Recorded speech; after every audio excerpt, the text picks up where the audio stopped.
many books. He's a wonderful man. I work with him, and it's my privilege to work in his office, and appreciate him very much. So welcome, Bryan Chapell. And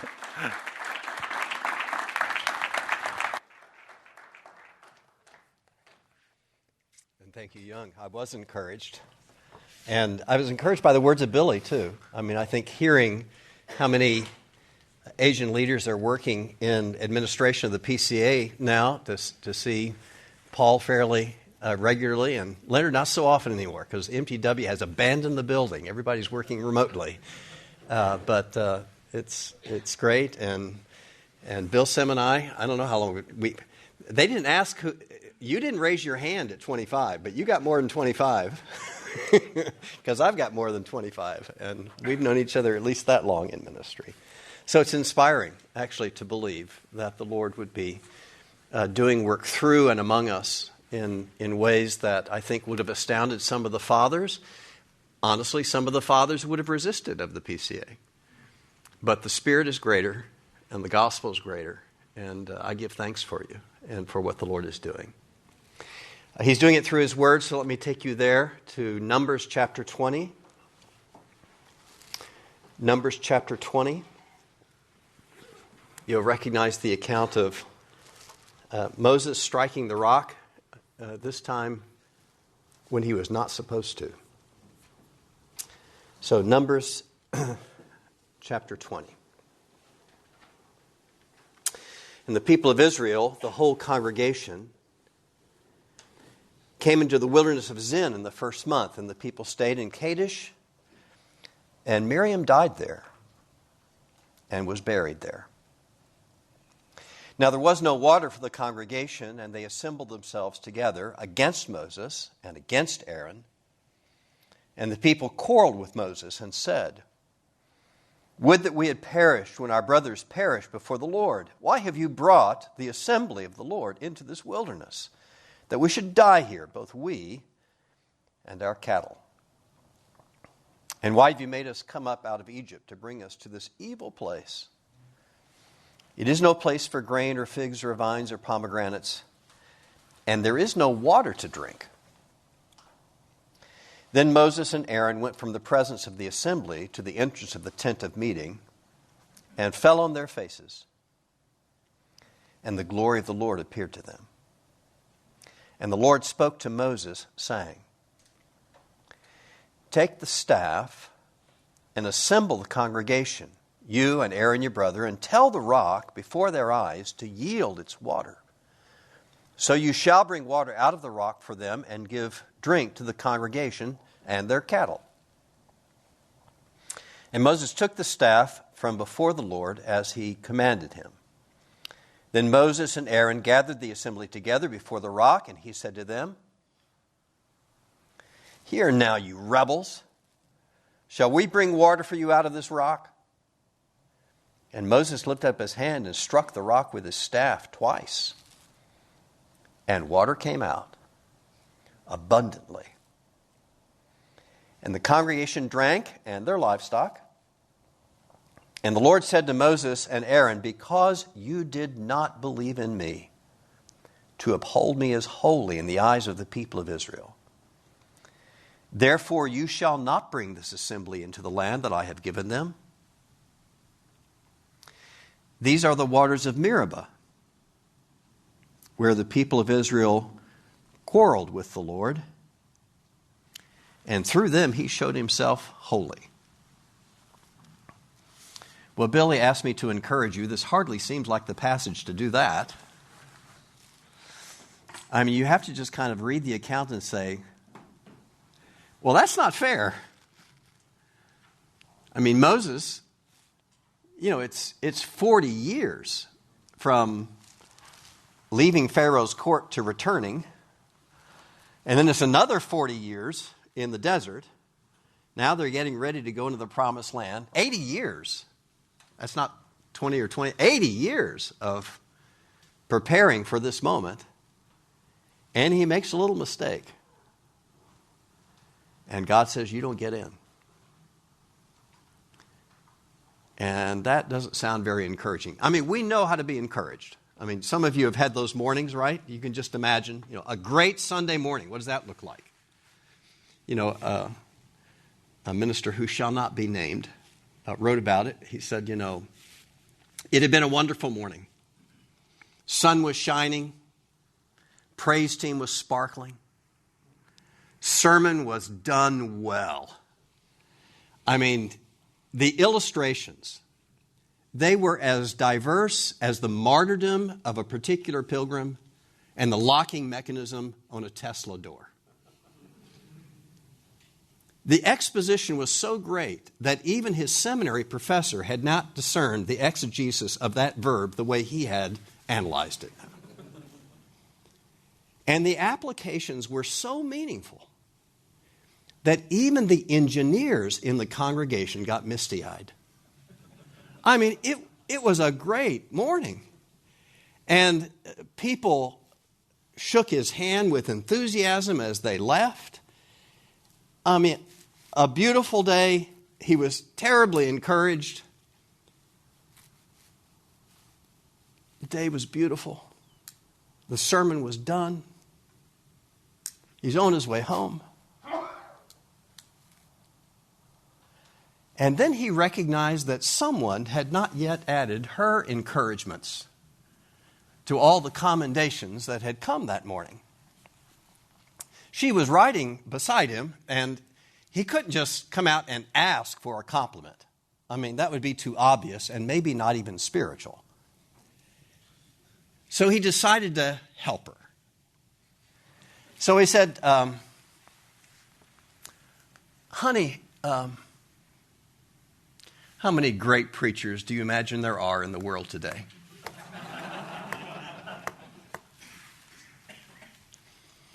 And she just kept looking out the window. And he thought, she has just been so overwhelmed by the wonder of the day that she didn't hear me. So he asked her again, honey, how many really great preachers do you imagine there are in the world today? And then she responded. And she said, one less than you're thinking, honey.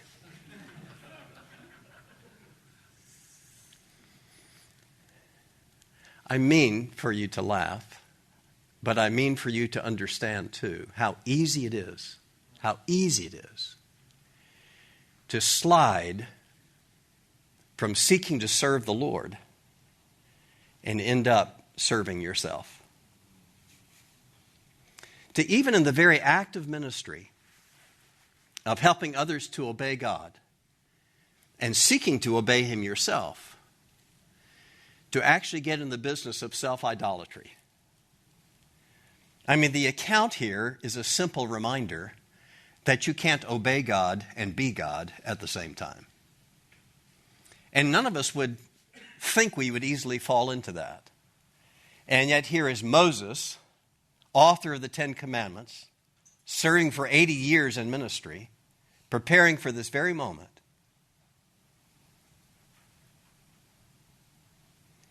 And in serving God,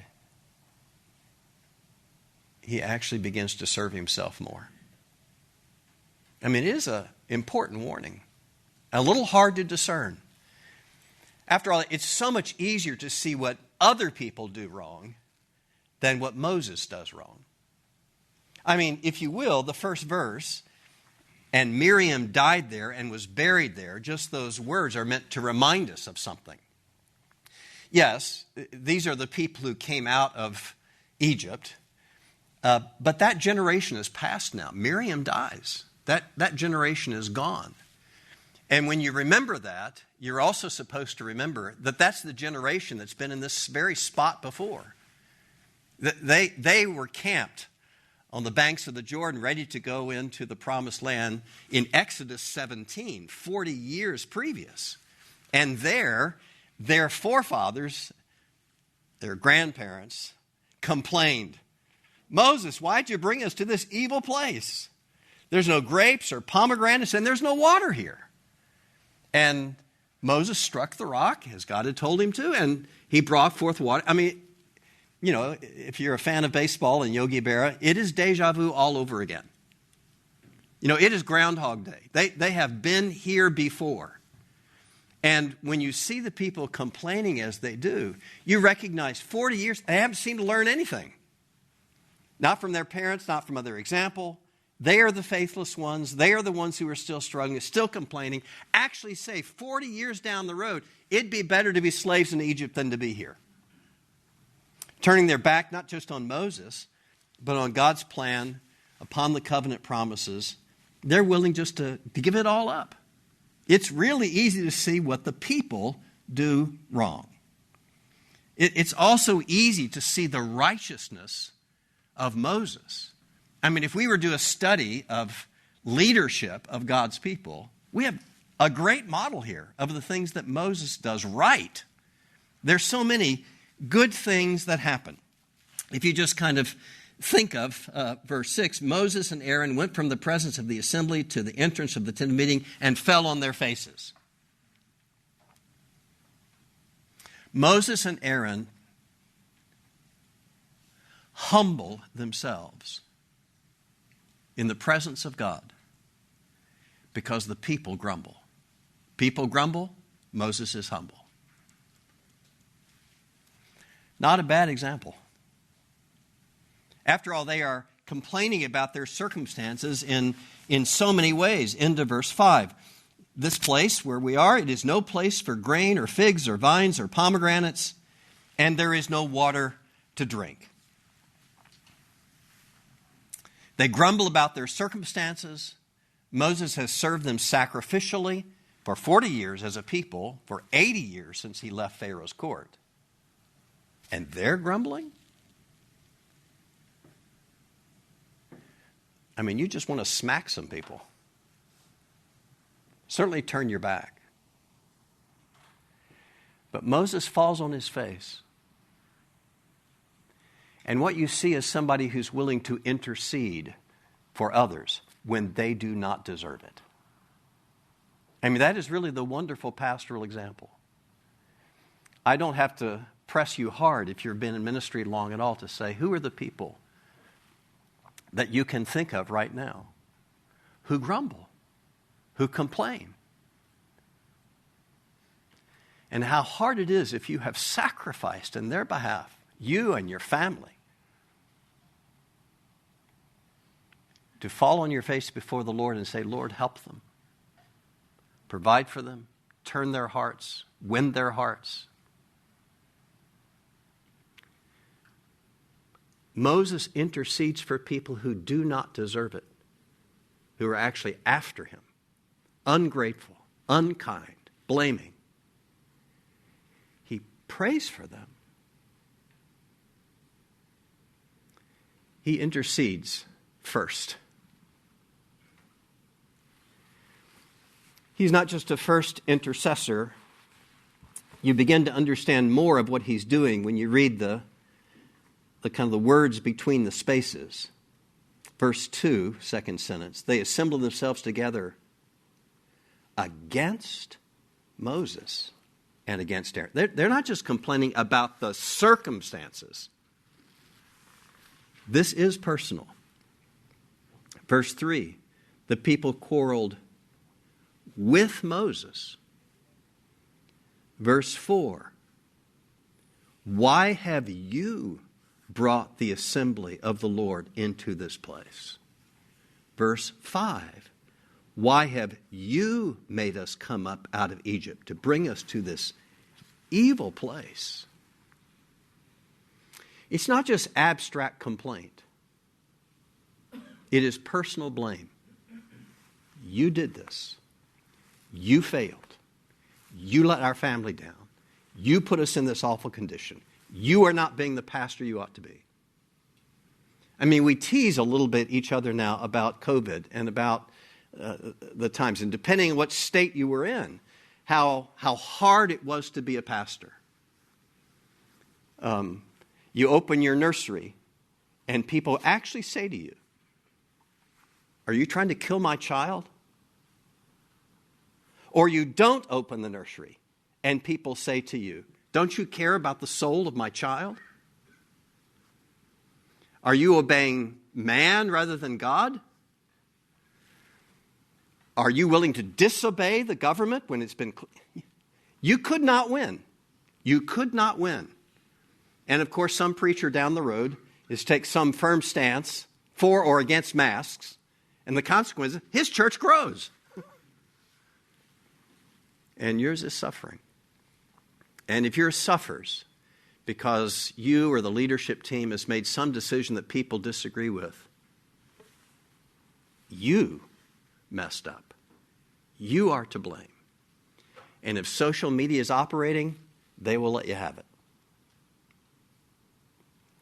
People that you gave yourself for, people that you have sacrificed for, visited them in the hospital, cared for their children, provided for their family, and they are blaming you. That is hard to live with. One of my very dear friends in ministry went to a long-established church, which meant a very old building that was falling down. And so he believed that they should build a new building. Couldn't happen right there, so they had to move across town. Moved across town, built a new building. And when it was in its latter stages, the contractor ran away with the money. The church had to pay for that building twice. Who did they blame? The pastor. We were fine. Your ego, your pride, you put us in this condition. He could never recover in that church. It never went well again. You are different ages here. None of you as old as Bill or me. But it's hard for us sometimes to say to you, this is not unusual. Some of you not. This is par for the course. That people who are spiritually immature, and sometimes people who are in leadership, but who are spiritually immature, the only thing they know to do is to blame you for their hurt. The couple who is coming apart, and you work to put their marriage back together, and it doesn't go well, you are to blame because you were not skilled enough to help them. I've been in ministry long enough, Bill's been in ministry long enough, you can be lied to and lied about. You can be accused falsely. You can have private conversations divulged. You can be betrayed by those that you trusted and thought you could give your very life to. And it just is. And it is sadly common.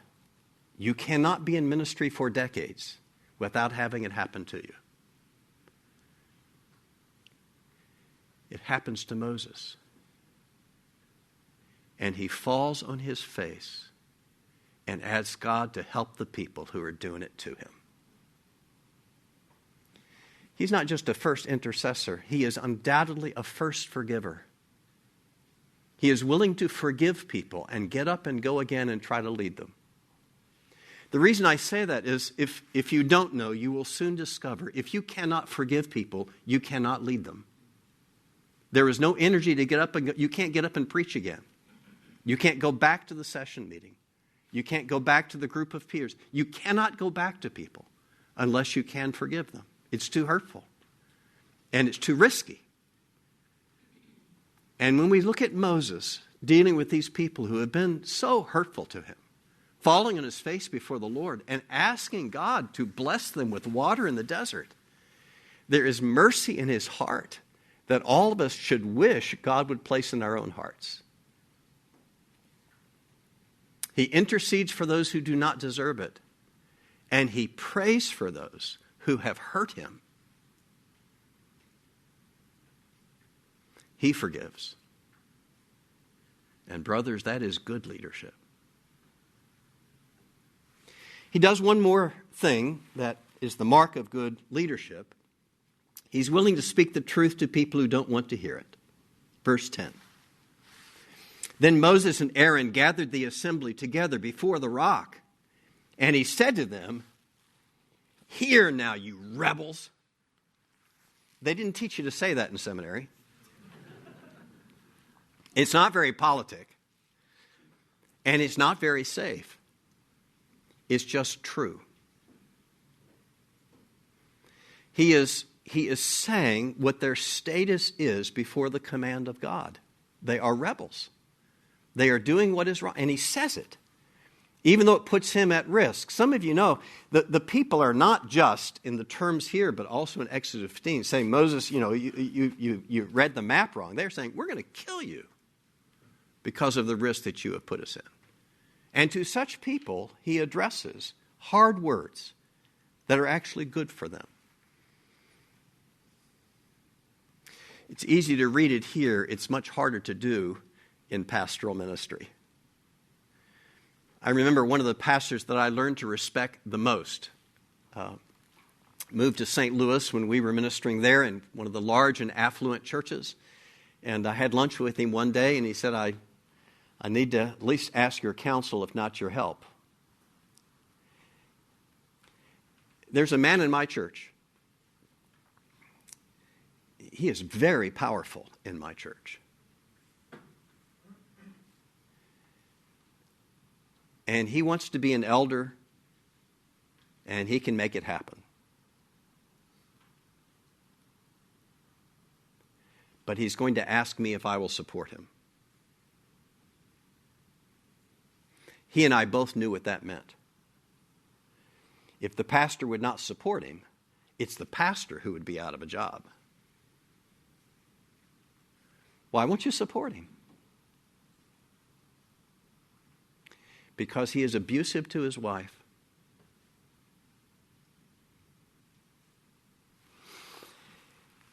But until a couple of weeks later that I asked the pastor, what did you do? He said, I took the man to lunch.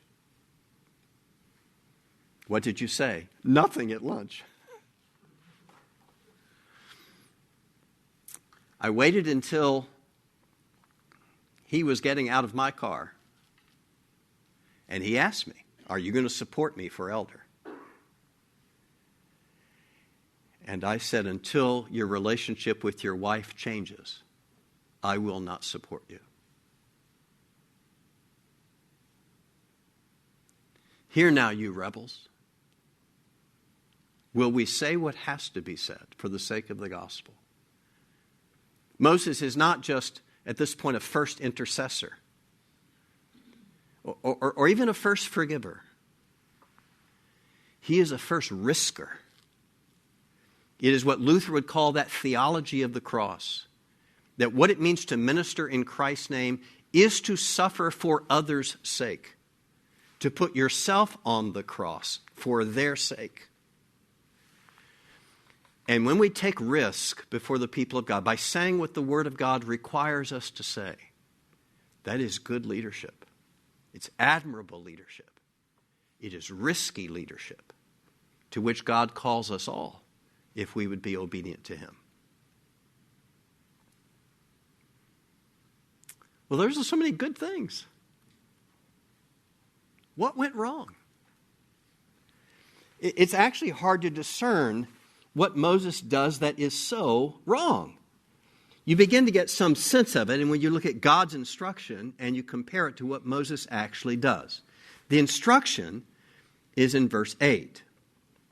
Take the staff and assemble the congregation, you and Aaron and your brother, and tell the rock before their eyes to yield its water.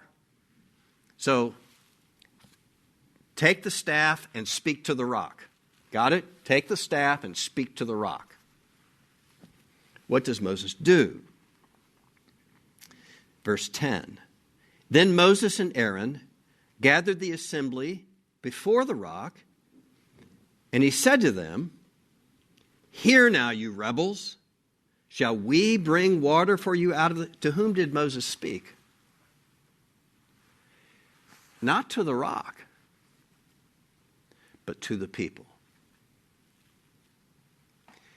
And said words that God never told him to say. In other words, he is creating the Word of God. He is presenting a word God never told him to speak. We are so good as pastors with words. We really are. We know how to say something that sounds right when it really isn't.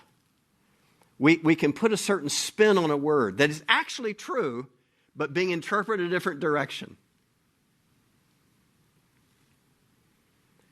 We can say things to preserve our authority and our position and our esteem rather than what the Word of God says.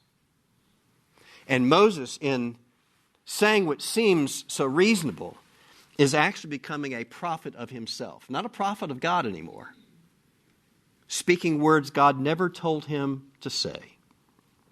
And there aren't just substitute words. Something else is going on too.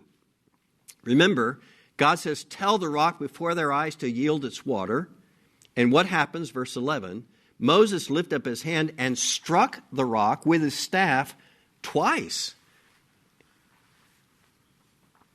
You have to actually go back to the Exodus 17 passage to find out what's going on. God didn't tell him to strike the rock, not this time. He did back in Exodus 17.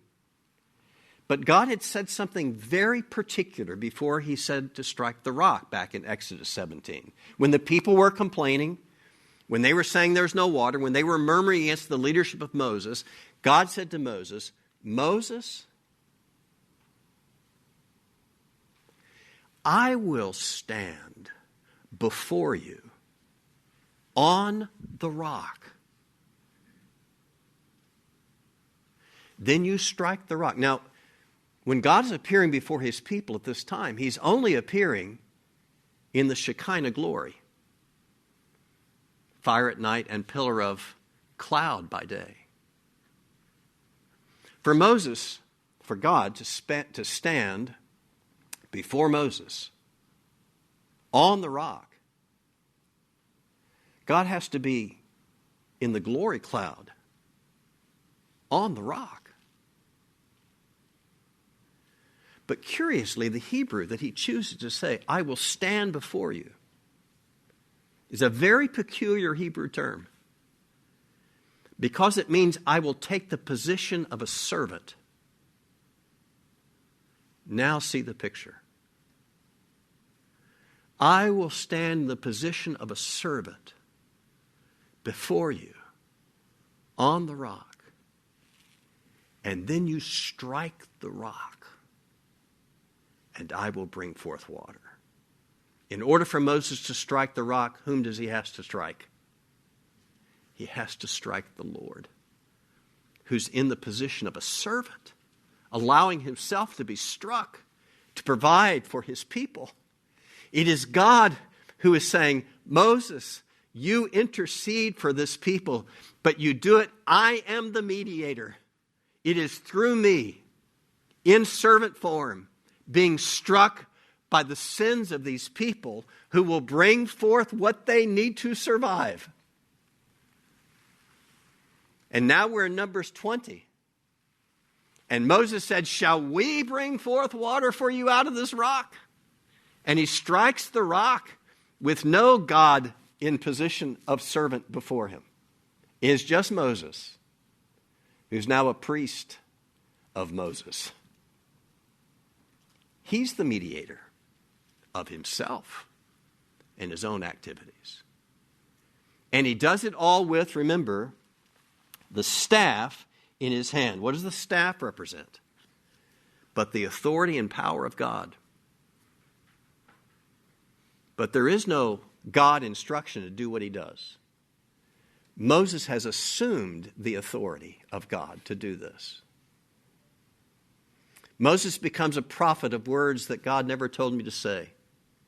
The priest of a mediator that is no longer present except through the hand of Moses. And now he acts as a king.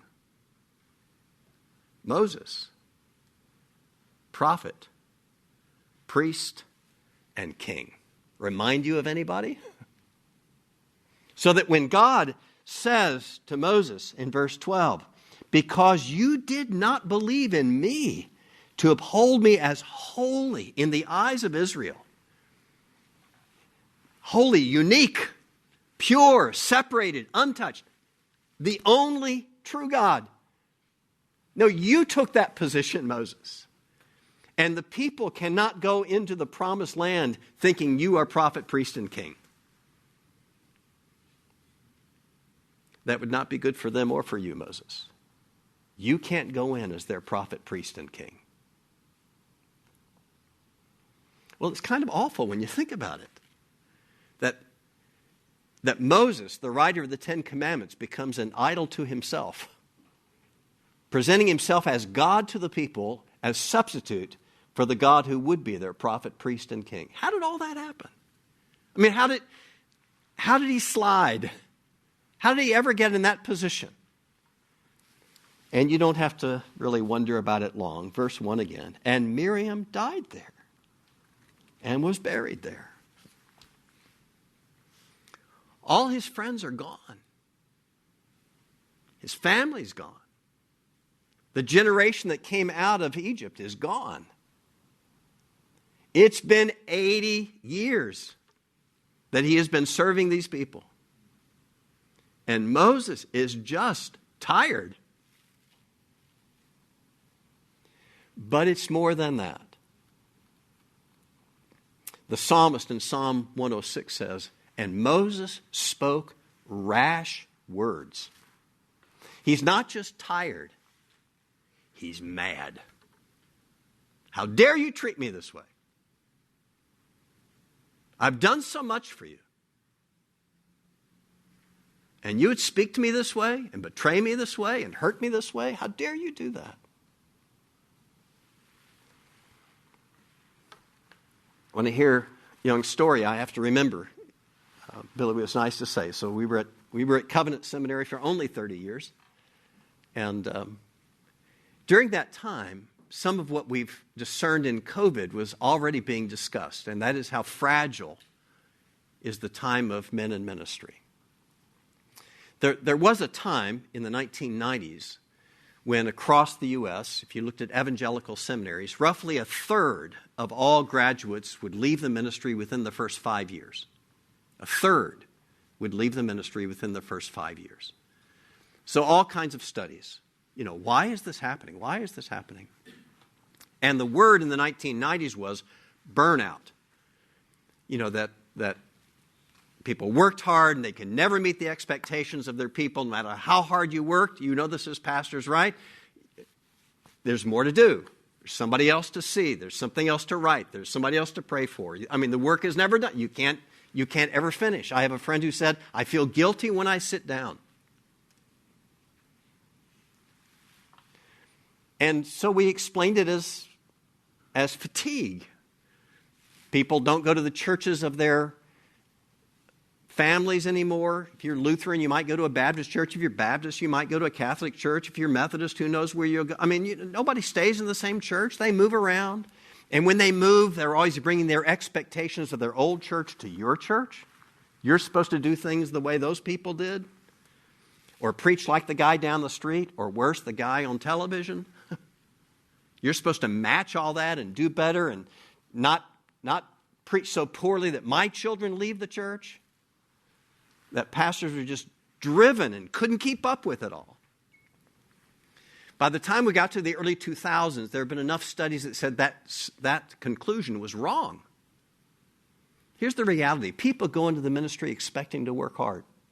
Are there exceptions? Yes.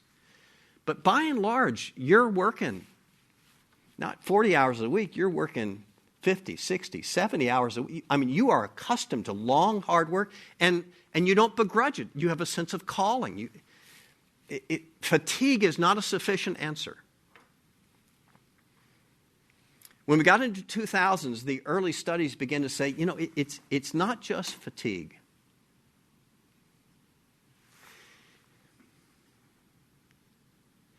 If you add resentment to fatigue, that's what drives you out of ministry.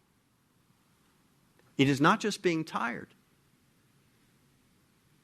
When you add resentment to the formula, when you're angry at people and can't forgive them, when you can't sleep at night because of what they said to you, it's not the workload. That helps, right? Fatigue, yes, that weakens you. But if you pour anger and resentment into the equation, that will sap your strength.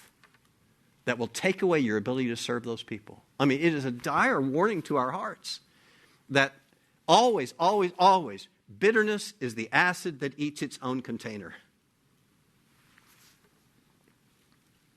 If you cannot forgive people, you cannot lead them. You just can't keep doing it.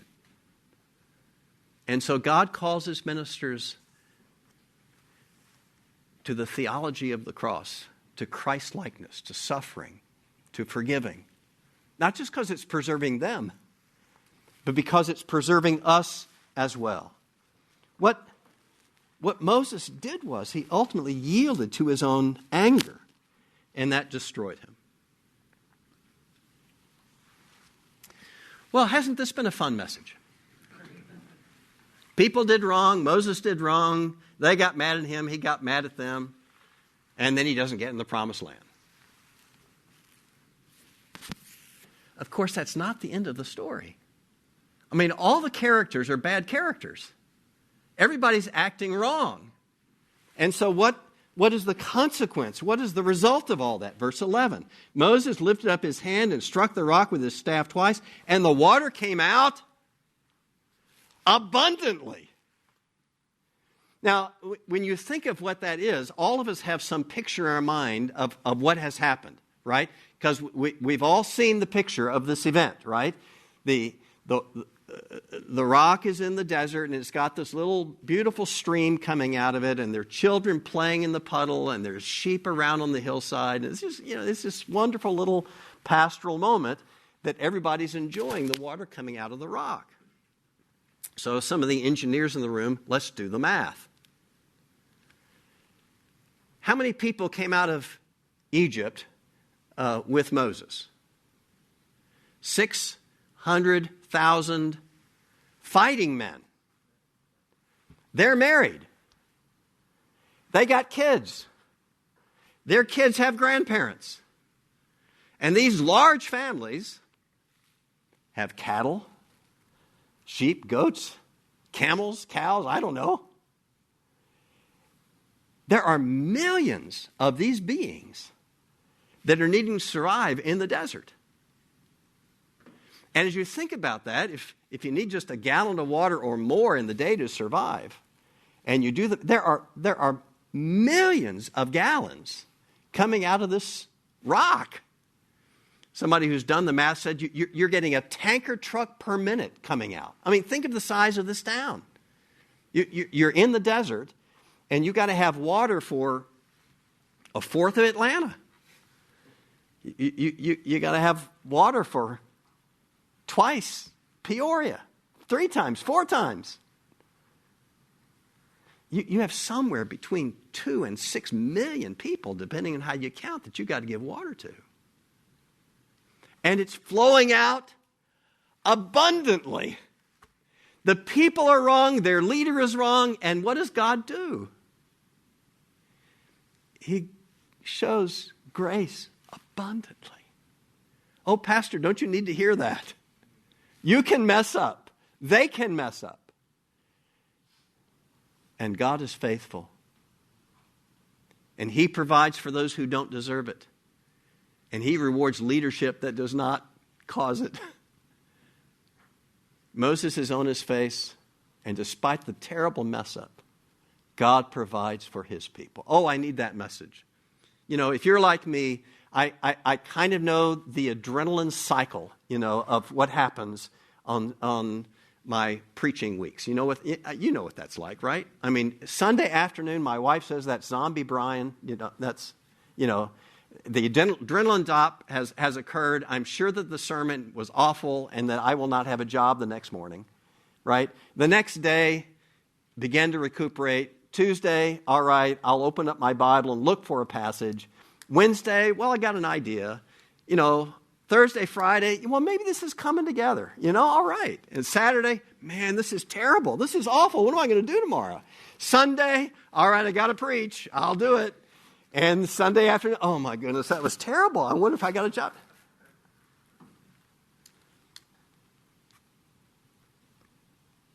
And the Lord pours out the water abundantly. So what blessing to God's people? That's beautiful. Of course, we're still worried about somebody, aren't we? Who are we still worried about? Moses.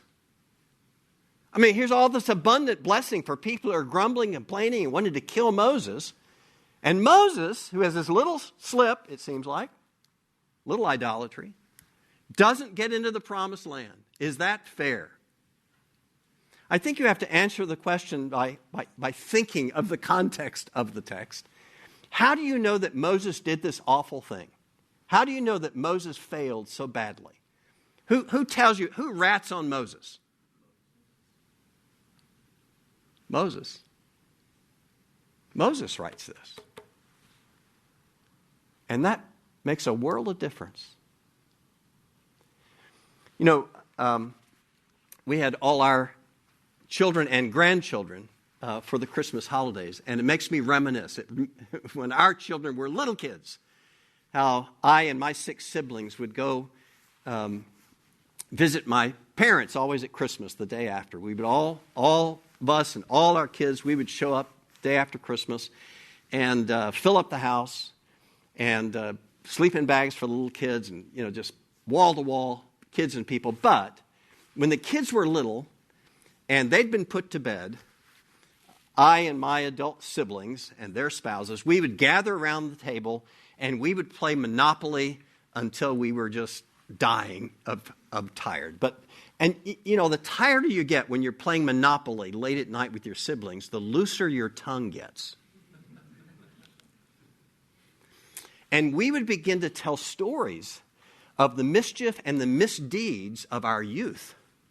And my mom and dad are sitting, you know, kind of over in the corner, you know, falling, but every now and then, you did what? You know?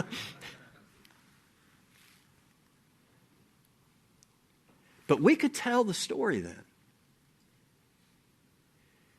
because we knew it would be okay. Why can Moses tell us the story? Because he knew the God who poured out the water abundantly and who used him still to get the people of the promise. And the story's not done. I mean, after all, remember, there will come a time when Jesus is announcing himself to his disciples. And there on the Mount of Transfiguration, the glory cloud will surround him one more time. But in the glory cloud, 2 more figures appear, Elijah and Moses. Moses gets in God's timing and God's way. The grace of God claims a man whom God claimed, not because of his goodness, but because of the God he proclaimed. That's what I would encourage you with. I want you, of course, to be a first intercessor, even when they don't deserve it. I want you, of course, to be a first forgiver, even when they're blaming you. I want you willing to take a risk for God's people by being true to the word, even when it will cost you. But most of all, I want you to be men who know the grace of God for people as great a sinner as you are. Because you can't proclaim grace if you don't know it. But when you know it, the gospel powerfully flows through you, even in your weakness, to bless God's people and to bless you. May the grace of God, through our Lord Jesus Christ, flow upon you abundantly because you know how much you need him and how great his grace toward you. Father, I thank you for these men who are dedicated to your word and to your Son, and pray that you would use them to bless your people. People who sometimes hurt us badly, but we hurt you badly. It was our sin that crucified Jesus. So help us to remember him and bear the sins of others so that Christ might be known and glorified, and the grace that we have received from him would fountain through us for the glory of his name. We pray In Jesus' name, amen. Amen. Thank you. Dr. Chapell, would you stay up here just for a second with us? We're supposed to transition to small groups, but I want to just take about maybe 5-10 minutes to, if there's any questions, response from people. Would you be willing to do that? No. Then, yes. Okay, go sit down. And this is an Asian group. I don't know if they will ask a question. But just quickly, we just have someone suggested this to me that we might have a little Q&A session before we go into small groups, and we will be going into small groups in a second. So just anybody with a question. Whoever texted me, you should ask the question first. What was the question? Yeah. Daniel, can you say your name and... Sure. My name is Daniel. You shared about that one pastor friend that you had who was with the very powerful guy who was seeking to be the elder. What happened? Yeah. He survived in that church about 3 more years. But there were more elders like that. Now, he went to another church and did wonderfully. But, I think sometimes we serve God in one place as He is preparing us for the next. And I think that's what was happening there. Okay. By the way, unless we have some technical difficulty, these sessions are being recorded. And Lord willing, it will be made available on our website, pca-em.org. So if you've taken notes and you forgot to write something down, the audio of it will be made available after the conference. Any other questions? Young? Thank you very much for your message today. What really into this? I think what really resonated with me is when you said that it's not fatigue or tiredness by itself that leads people out of ministry, but it's the bitterness married with the exhaustion that leads to people leaving the ministry. Could you give any more insights into that from your own experience for us? I think if you're a pastor, I would say there will be many opportunities for bitterness. But at some point you have to come to peace in your own heart that is actually part of my calling, to deal with that. Instead of saying, it's not unusual, it may or may not be due to my failing. It may be due to people may have some just cause in their anger. But to say that, my wife and I have a phrase that may not mean anything to you. When I or we are being blamed, our phrase is, but the Lord knows.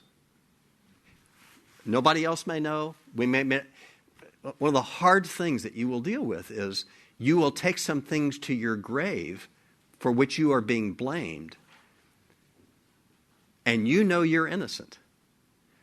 But to explain yourself would be to break confidences or to hurt people in ways that you as a pastor cannot. To come to peace with not everybody liking and loving you, but saying, but the Lord knows.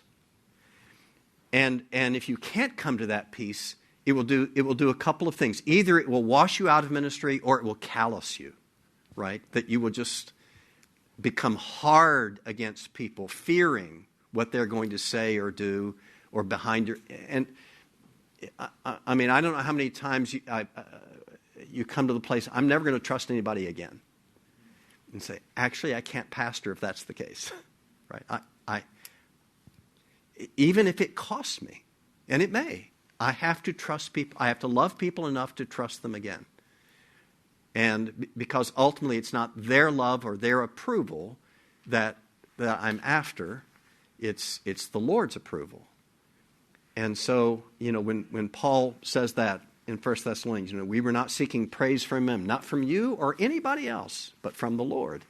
You have to kind of hold on to that, because there will be times that no one knows but you and the Lord, and yet you are being blamed.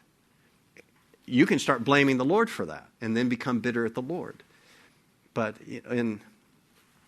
for what it's worth, in that book that I wrote, came out last year on Grace at Work, the most read chapter is the chapter on evil, in which I just say, how do we as pastors deal with evil, which is present? And I have to say, if you can't love and trust people again, then your own heart withers. So I think you have to come to peace with knowing that people will hurt you. But for the Lord's sake,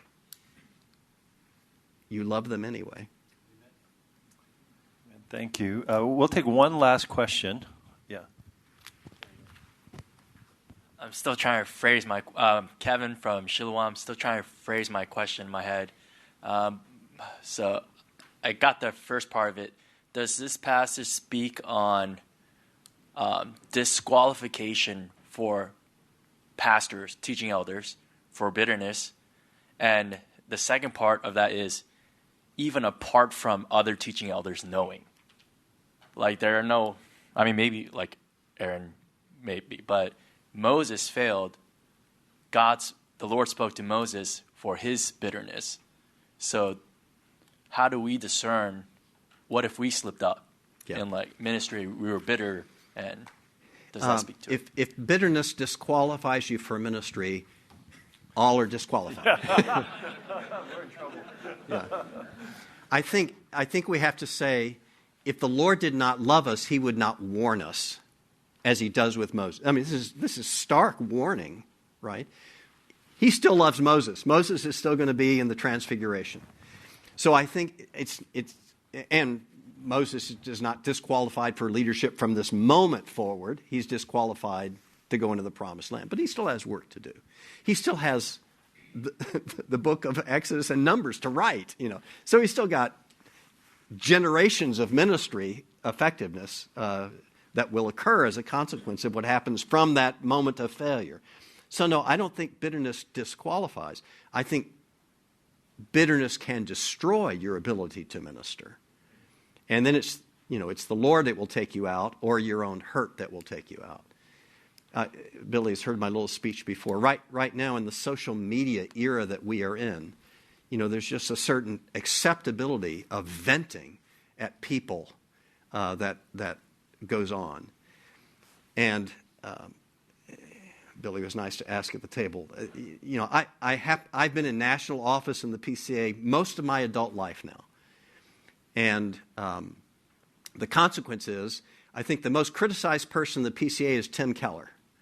Second most criticized person is me. And I grieve because mostly it's young pastors. You think it's old, grizzled, mean people. It's not. Mostly it's young pastors who have a record.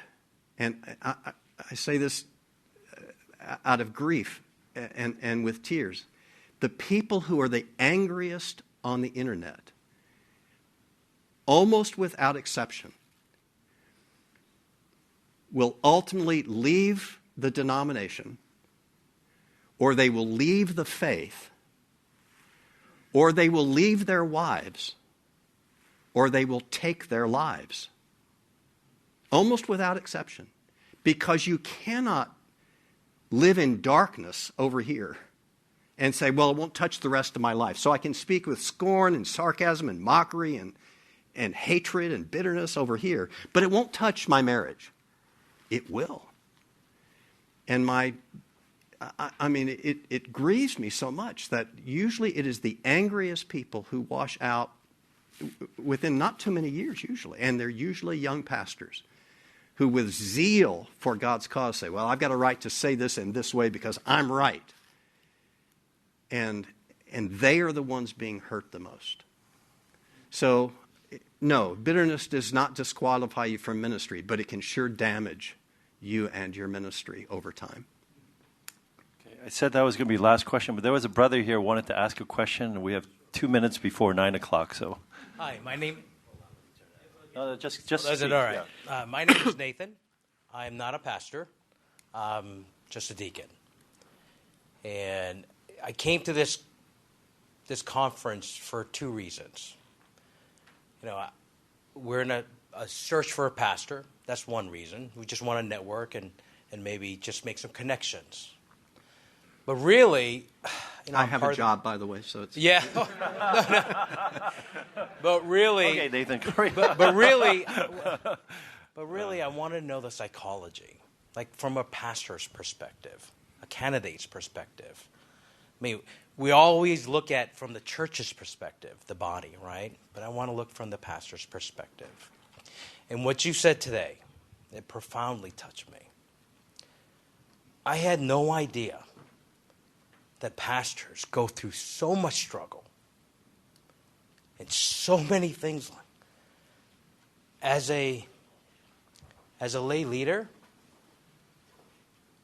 it touched my heart to the point where,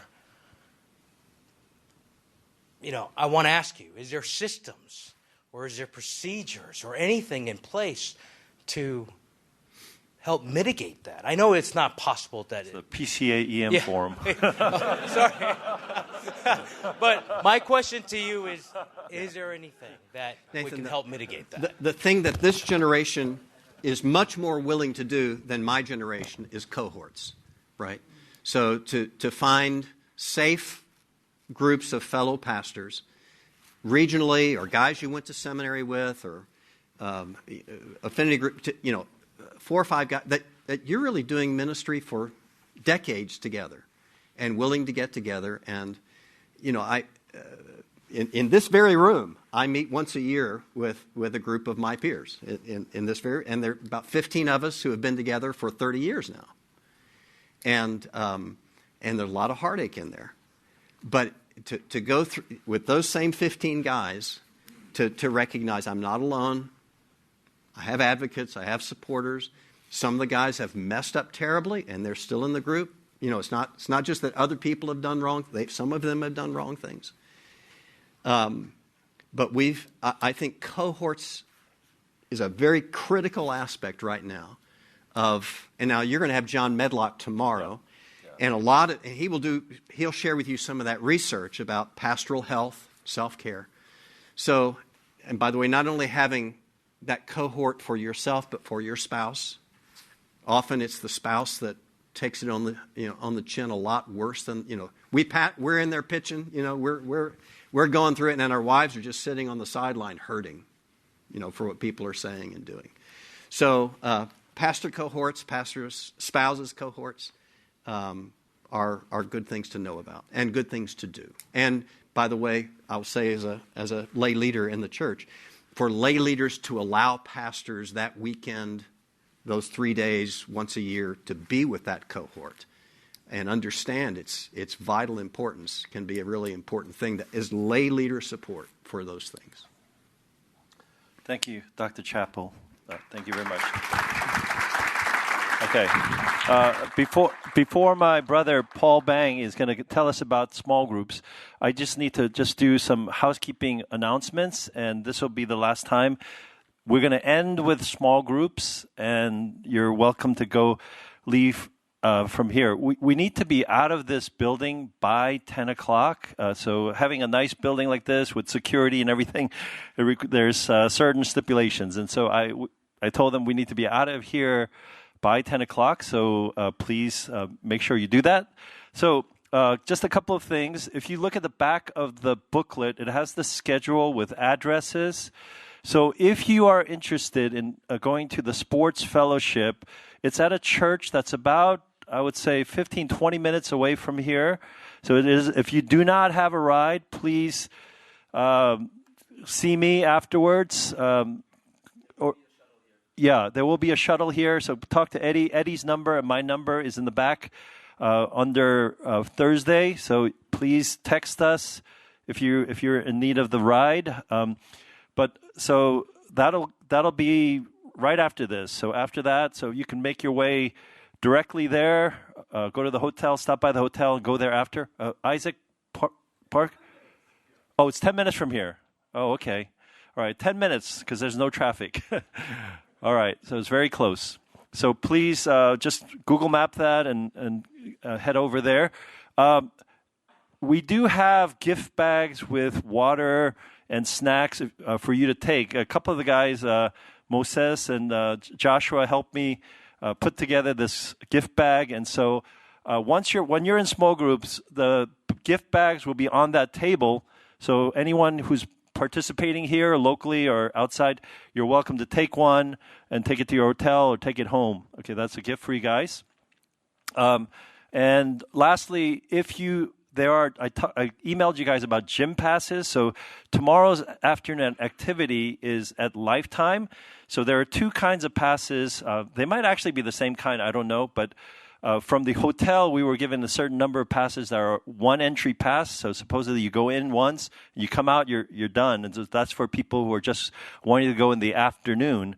But if you are kind of a workout buff and you want to go in the morning or any other time, multiple times during the day, I do have 20 all-day passes. So if you're interested in that, please come see me afterwards before you leave. I'll be in the back. Just I'll have them with me. And so if you want to get that, please get that either here or at the sports thing tonight. Okay? Hey, good to see all of you, brothers. I'll keep this short. First, thank you for those of you who agreed to lead small groups. I was asked to coordinate the small groups late last week, so I apologize for the late notice, but really appreciate your effort. Also, just want to remind you that this forum was meant to be like an oasis, really, in the midst of the wilderness journey that we've all been on the past 3 years. So we want to make sure that you're refreshed and just well connected with other brothers. And so please, in your small groups, don't try to impress each other with good rhetoric or anything. But we're here to really show support for one another. Don't stress out over it. Just be honest, open, vulnerable, and assure each other that you're here for each other, okay? That we're not alone in ministry, that we have a band of brothers we can walk together with, okay? So that's the mindset we should have. Leaders, just maybe make it 2 rounds of questions. So first round would be like simply introducing yourselves, where you're from, name, family, marriage status. And how about we add like a fun element? So what your favorite snack is, okay? That's first round. Second round, maybe in light of what Dr. Chapell shared, how has the last 3 years been for you? Maybe you can share a little bit about the grumbling you've been hearing from your people. Share a little bit about your success, perhaps, what you've done well, and also what you did not do, how you failed, okay? But in the end, wrap it up with how gracious God has been for you, personally and as a ministry, okay? So maybe coordinate that way, all right? So quick bathroom break if you need to, and then come back. The email I sent should have all the information you need. If you don't have an email, like with a chart, the listing on it, then just ask someone. Someone should have it, okay?